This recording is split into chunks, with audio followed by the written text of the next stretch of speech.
Hello everyone, my name is Jaybird and welcome back to Seduce Me the Otome. Without any further ado, let's get right back to where we left off last time. I don't have a lot of time to record this video because I'm already late. I should have posted this earlier. I should have recorded ahead of time because I was busy all day. So it's gonna be a quick video, I guess. And with that, he stood up and left the room, leaving me to rest as per his request. I smiled to myself before relaxing into the mattress. How pathetically sweet. Fuck. I suddenly tensed up. I felt majorly uneasy. Oh shit.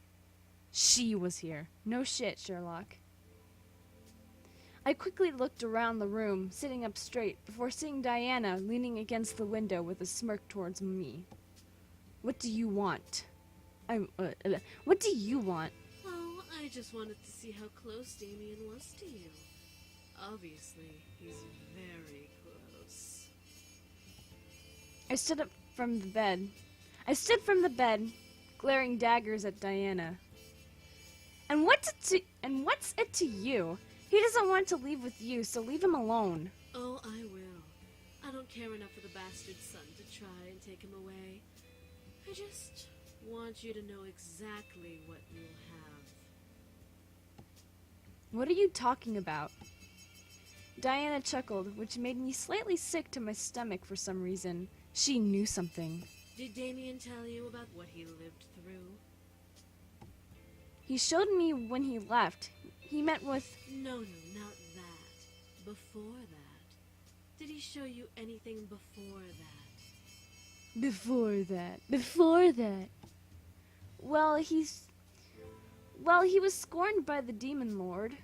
He didn't show you everything, did he?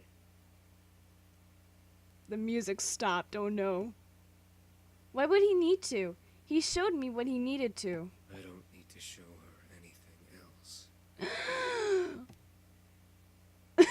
I turned to see Damien glaring at Diana with a scary glare. Glaring at Diana with a scary glare. Good to know that his glare was scary. I felt dark shivers run down my spine as I stared at him. Ah, Damien. Right on cue. I was just about to show her why you hate your life and why you have a human fetish. Human fetish? You will not show her anything. Human fetish. Oh, I won't. Funny. I don't believe you get to tell me what to do, bastard son. Human fetish! Oh, human fetish!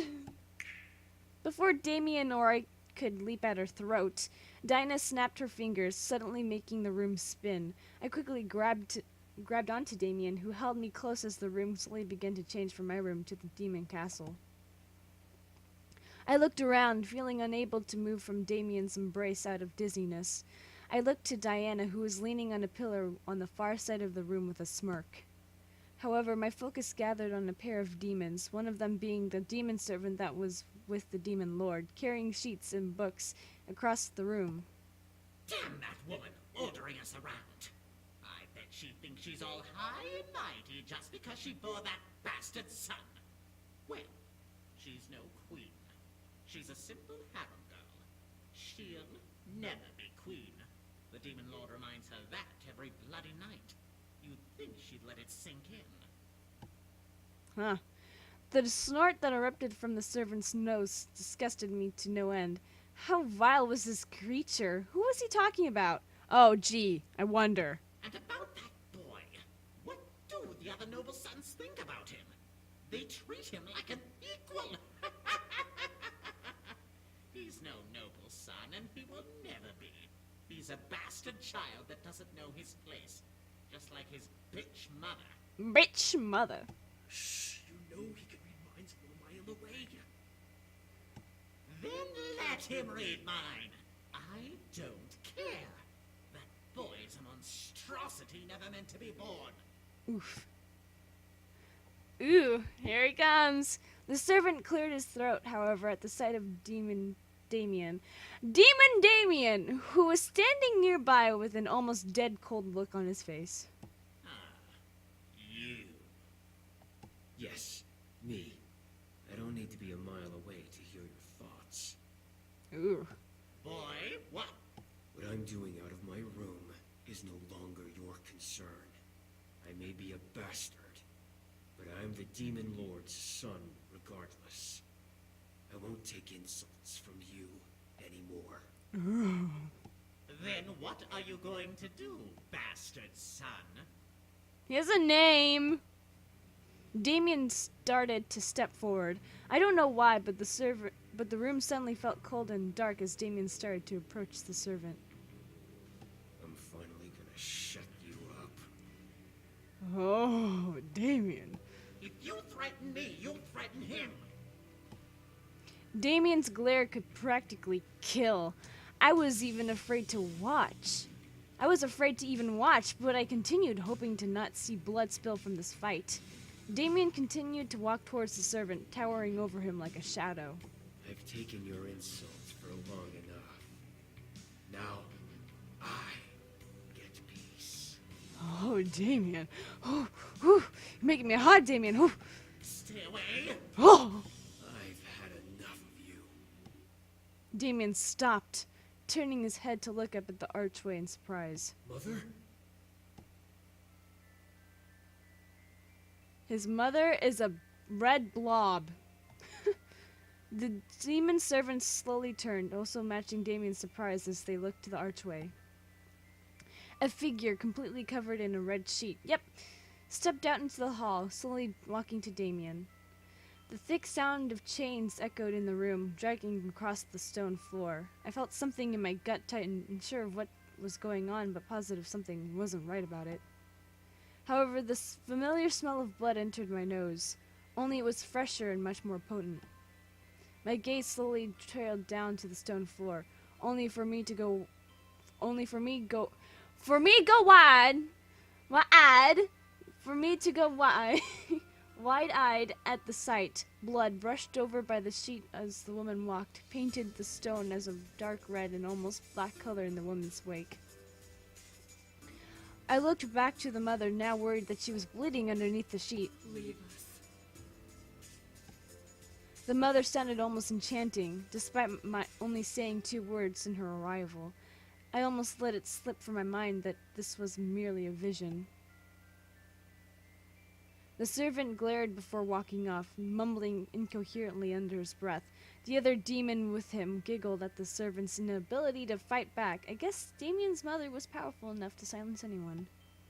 However, one fact stuck out to me. His mother was a harem girl? I imagined chains on her covered feet, making me frown. It was terrible to imagine. What are you doing out? He'll hurt you if you aren't... Damien stopped talking, staring at the woman walking towards him in sudden calm demeanor. A hand slipped out from the curtain and gently caressed Damien's cheek, making him almost melt into the hand. Damien looked to his mother, a look of hopelessness on his face. Why do you want me to turn around? Just listen to my thoughts, like you always do. I watched as Damien slowly nodded and turned around. As you wish. Focus on my thoughts. I could tell that Damien was holding his breath. He must have cared very deeply for his mother. It was incredibly sweet. Silence lingered in the room, obviously because of Damien listening to his mother's thoughts. It was almost awkward to watch. The hand that held Damien gently petted over his hair. The breath that Damien was holding slowly was let loose, letting Damien relax. Maybe she was calming him down. He was pretty angry, but why make him turn around? All she was doing was petting his head and talking to him in her mind. It seemed surreal. Something was wrong. I looked around the room, trying to see what was going on behind the scene. Was someone going to stop them? Was someone going to interrupt? My eyes landed on a dark shadow of a woman walking towards the couple with a knife in her hand. She had shackles with chains on her neck, hands and feet, but they remained silent as the woman neared the couple. I'm sorry. Oh no! All of a sudden, the mother brought out her other hand and took hold of Damien's horns, pushing him to his knees. What the fuck? Damien, no! The shadow quickly started to run at the couple, raising the knife higher above her head. I instantly wanted to move, to run and protect Damien. I remained still, watching the scene unfurl before me. No! Damien kicked back, causing his mother to buckle and fall back and release his horns. Damien quickly turned and grabbed hold of the shadow's arms, tightening his grip on them. The shadow started to scream and bite at Damien desperately. Damien glared and threw the shadow at the nearby pillar, making it disappear and drop the knife it was holding. I looked to the mother and regretted looking. The sheet that was wrapped around her wasn't long enough to cover her as she fell, the edge landing over her stomach and covering her upper body.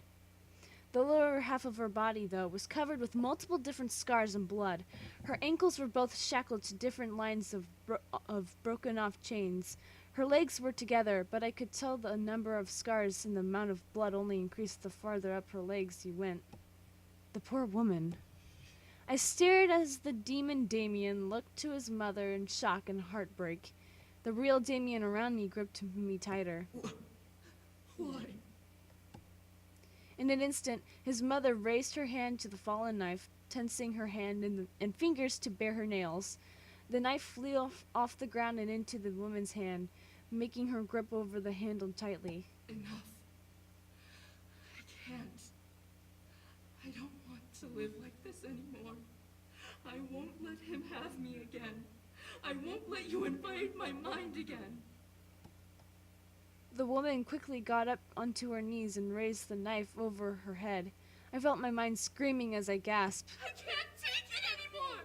I can't! Oof. No! Stop! Enough! Whoo! I felt my voice vanish as I watched this woman, Damien's mother, slam the knife into her own body, curling over herself at the stab. After a choked sob and breath, the woman fell to the ground, curled into a ball as blood pooled from under her and the already blood-red sheet. No! Holy fuck, that did not go in the direction that I thought it would. The world around me shattered at his voice, stabbing through my heart and my stomach. Like glass, the world fell apart and I was left in darkness. The real Damien gripped onto me, burying his face in my shoulder as I gripped to his arms. Did that really happen? What did I witness? Why would Diana reopen this kind of wound for Damien? Finally, the world reformed back to my room, with Diana back by the window. Damn. Welp. I'm gonna leave it off here. That was really intense. If you guys enjoyed this episode of Seduce Me the Otome, leave a like down below, leave a comment down below, share with your friends, subscribe if you haven't, ring that notification bell, and remember, dice safely. Bye-bye!